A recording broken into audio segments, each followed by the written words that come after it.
25 కూడా లేవు. ఘరానా మోసగాళ్ళని మించిన తెలివితేటలైతే ఉన్నాయి. స్నేహితుల్ని నిండా ముంచేసిన కుర్రాడి గురించి ఇప్పుడు చూద్దాం.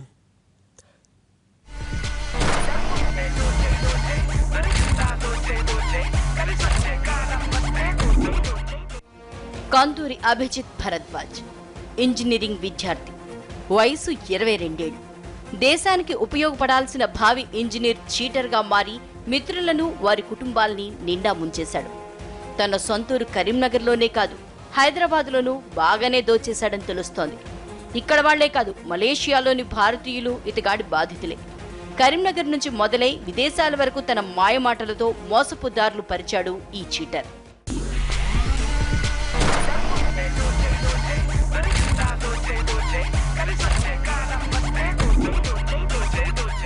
ఎప్పటికీ ఈ పల్లెల్లోనే ఉంటారా? మీరు మారరా? మిమ్మల్ని ఎక్కడికో తీసుకెళ్లాలనుకుంటున్నాను. నా బిజినెస్ లో పార్ట్నర్షిప్ ఇస్తా. ఏడాదిలోపు మీ జీవితాలనే మార్చేస్తా. ఇవే ఈ మాయి మాటలే ఇతగాడి పెట్టుబడి. కాస్ట్లీ కాస్ట్యూమ్స్, లేటెస్ట్ ఐఫోన్, తిరగడానికి కారు, అంతా రిచ్ లుక్స్. చూస్తే ఏ బడాబాబు బిడ్డో అనుకోవాలి. స్నేహితులు కూడా అలాగే అనుకున్నారు. అడిగినప్పుడల్లా డబ్బులు పెట్టుబడులు పెట్టారు. వారిని నమ్మించడానికి అభిజిత్ కూడా రెట్టింపు డబ్బులు నెల తిరిగేసరికల్లా పిలిచి మరీ ఇచ్చాడు. ఇంకేముంది, అందరూ బుట్టలో పడిపోయారు. ఇలా 3 సార్లు లాభాలు చూపించడంతో ఈసారి పెద్ద మొత్తంలో పెట్టుబడులు పెట్టి లక్షాధికారులు అయిపోదామని అనుకున్నారు. ఆస్తులు తనఖా పెట్టి తెలిసిన వారి దగ్గర అప్పులు చేసి మరీ అభిజిత్ చేతిలో పెట్టారు. ఇలా భారీగా డబ్బులు రాగానే సైలెంట్ గా బుడాయించేశాడు అభిజిత్.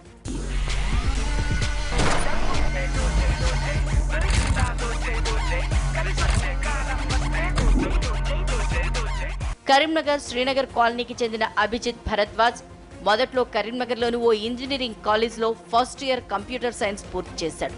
అక్కడ స్నేహితులను దోచేసి మొహం చాటేశాడు. మరో కాలేజీలో చేరాడు. ఇతగాడికి ఓ టాలెంట్ కూడా ఉంది, షార్ట్ ఫిల్మ్స్ తీయటం. అవి కూడా ఇతగాడి ఆలోచనలకు తగ్గట్టుగా క్రైమ్ కు సంబంధించి ఉన్నాయి. మిత్రులతో కలిసి కిడ్నాప్ అనే షార్ట్ ఫిల్మ్ నిర్మించాడు. అప్పుడే ఓ యానిమేషన్ ఇన్స్టిట్యూట్ నిర్వాహకుడు అభిజిత్ తో పరిచయం ఏర్పడింది. ఏకంగా ఆ ఇన్స్టిట్యూట్ లో చేరిపోయాడు అభిజిత్. ఇతడి వల్ల యానిమేషన్ ఇన్స్టిట్యూట్ కు మంచి పేరు రావడంతో అఖిల్ బాగా నమ్మేశాడు. ఇక్కడే సుకుమార్ అనే వ్యక్తి అభిజిత్ కు పరిచయం అయ్యాడు. వీరిని నమ్మించిన ఈ చీటర్ తన మోసాలకు తెరతీశాడు. మా అందరిని నమ్మించి మా దగ్గర అంతా ఒకటేసారిగా అవన్నీ ఇచ్చి ఒకటేసారిగా బిగ్ అమౌంట్ మా దగ్గర కలెక్ట్ చేసుకున్నాడు. అన్న ఒకటేసారి 3-4 lakhs అట్లా పెట్టు, నీకు ఇంకా పెద్ద అమౌంట్ వస్తాయి అని చెప్పానంటే టోటల్గా నేను 9,25,000 పెట్టిన. 9,25,000కి 15 lakhs ఇస్తాను మాట ఇచ్చిండు. బాండ్ పేపర్లు కూడా రాపించుకున్నాడు. బాండ్ పేపర్లు కూడా ఇచ్చిండు. నేను నా దగ్గర ఉన్న యాడ్స్తో సంపాదించిన డబ్బులు, మా నాన్న దగ్గర ఉన్న డబ్బులు, మా అత్తమ్మ దగ్గర ఉన్న డబ్బులు, వాళ్ళ మీదనే అలాగే నా ఇన్స్టిట్యూట్కి వచ్చిన ఫ్రెండ్స్ని, మా రిలేషన్స్ని, వీళ్ళందరినీ అట్లా ట్రాప్ చేసి టోటల్ అమౌంట్ తీసుకున్నాడు. ఫైనల్గా మాకు ఒకరోజు పరారైందని చెప్పి తెలిసింది. స్నేహితులను నమ్మించేందుకు అభిజిత్ చెప్పిన మాయ మాటలు అన్నీ ఇన్నే కావు. తన తండ్రికి సినిమా వాళ్లతో, ఓ మంత్రితో పరిచయాలున్నాయని, గ్రానైట్ బిజినెస్ లో వాటాలున్నాయని, సినీ హీరో నితిన్ తండ్రి సుధాకర్ రెడ్డి, నిర్మాత దిల్ రాజులు తనకు బాగా తెలుసునని నమ్మించాడు. తన ఫ్రెండ్స్ ను జలసాలకు అలవాటు చేశాడు. ఖరీదైన హోటల్స్ కు తీసుకెళ్లేవాడు. అభిజిత్ బిల్డప్ చూసి ఇతడి స్నేహితులే కాదు, వారి కుటుంబ సభ్యులు మోసపోయారు. ఇలాగే అఖిల్ తండ్రి కళింగను బుట్టలో వేసుకున్నాడు.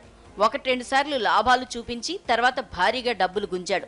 మరో స్నేహితుడు సుకుమార్ తల్లి లత కూడా అభిజిత్ దగ్గర భారీగా పెట్టుబడులు పెట్టింది.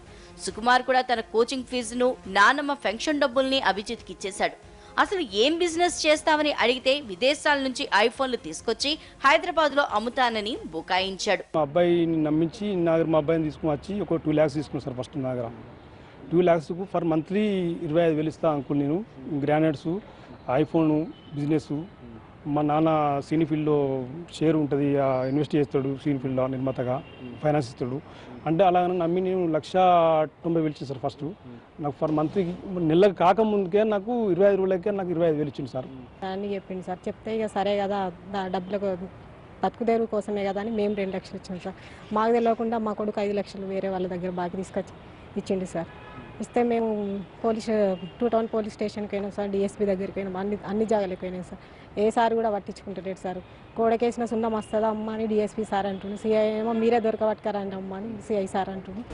స్నేహితుల్ని బుట్టలో వేసుకున్న అభిజిత్ ఒకరికి తెలియకుండా మరొకరి దగ్గర డబ్బులు తీసుకుని గుట్టు బయటపడకుండా మెయింటైన్ చేశాడు. ఇలా స్నేహితులు వారి తల్లిదండ్రుల దగ్గర ₹1 కోటి పైగా వసూలు చేశారని తెలుస్తోంది.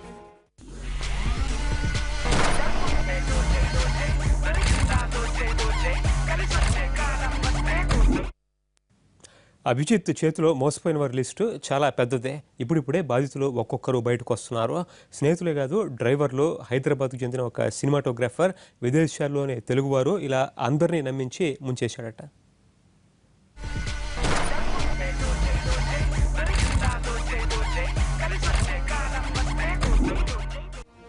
పట్టుమని 25 ఏళ్లు కూడా లేవు, కానీ బడా చీటర్లకు ఉండాల్సిన లక్షణాలన్నీ కనిపిస్తాయి.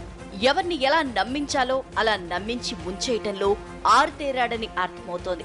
హైదరాబాద్కు చెందిన ఓ సినిమాటోగ్రాఫర్ అభిజిత్ చేతిలో మోసపోయిన వారి లిస్టులో ఉన్నాడు.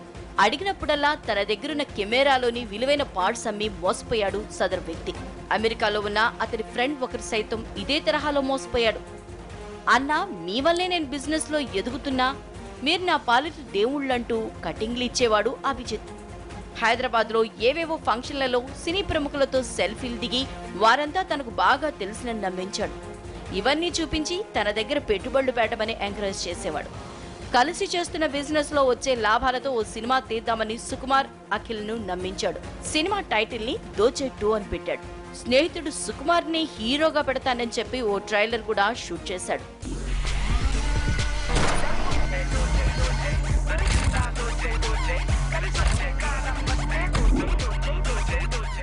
సినిమా టైటిల్ కి తగ్గట్టుగానే అభిజిత్ దోచేస్తాడని ఊహించలేకపోయారు స్నేహితులు. ఫ్రెండ్సే కాదు, చివరికి కార్ డ్రైవర్ ని బోల్తా కొట్టించాడు. కరీంనగర్ కి చెందిన ఓ ట్రావెల్స్ లోనే కారును బుక్ చేసేవాడు అభిజిత్. రెగ్యులర్ గా 2 డ్రైవర్లు అతని కోసం వచ్చేవారు. వారికి ముందే ఓ 10,000 ఇచ్చి ఉంచుకోమని చెప్పేవాడు. తన మిత్రులు ఎవరైనా అడిగితే అది తన సొంత కారని, ఓ సంవత్సరం కాలంగా తన దగ్గర పని చేస్తున్నానని అబద్ధం చెప్పమనేవాడు. చివరకు డ్రైవర్లు తిరుపతి, గణేషుల్ని కూడా ముంచేశాడు. గణేష్ కు 50,000 అప్పు మిగిలింది. ఉన్న భూమి పోవడంతో తిరుపతి తండ్రికి గుండెపోటు వచ్చి మంచాన పడ్డాడు. అభిజిత్ కోసం తిప్పిన కారద్దెలు 50,000 ఎగ్గొట్టడంతో కారు యజమాని 2 డ్రైవర్లను ఉద్యోగాల్లోంచి తీసేశాడు. ఇప్పుడు అక్కడ నుంచి నా దగ్గర కొన్ని డబ్బులు ఇచ్చిండు. ఫస్ట్ ఒక 10, 15, 20,000 తీసుకొని మళ్ళీ 25,000 ఇచ్చేటోడు. ఆ తర్వాత మళ్ళీ అట్లనే మళ్ళీ 10 రోజుల తర్వాత మళ్ళీ 40,000 ఇచ్చేటోడు. అట్లనే ఒక 3 లక్షలు ఇచ్చిన సార్. నేను చాలా మునిగిపోయాను.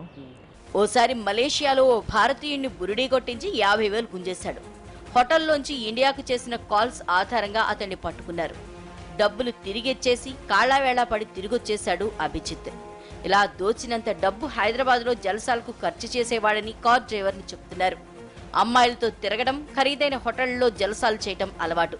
అతన్ని నమ్మి కరీంనగర్లోనే కాకుండా హైదరాబాద్లో సైతం చాలా మంది మోసపోయారంటున్నారు. డబ్బు చెల్లింపుల కోసం ఒత్తిడి ఎక్కువవడంతో వారిని తన మాయమాటలతో బురిడీ కొట్టించేవాడు. అభిజిత్ మోసాలపై కరీంనగర్ 2 టౌన్ పోలీస్ స్టేషన్లో చీటింగ్ కేసులు నమోదయ్యాయి. కేసులు పెట్టేందుకు మొదట్లో పోలీసులు ఒప్పుకోలేదట. చివరకు నాయకుల పైరవీలతో కేసులు పెట్టారని తెలుస్తోంది. అభిజిత్, భరద్వాజ్ కుటుంబ సభ్యులకు రాజకీయ అండదండలు ఉండటంతోనే కేసు విచారణ ముందుకు సాగటం లేదన్న ఆరోపణలు వినిపిస్తున్నాయి.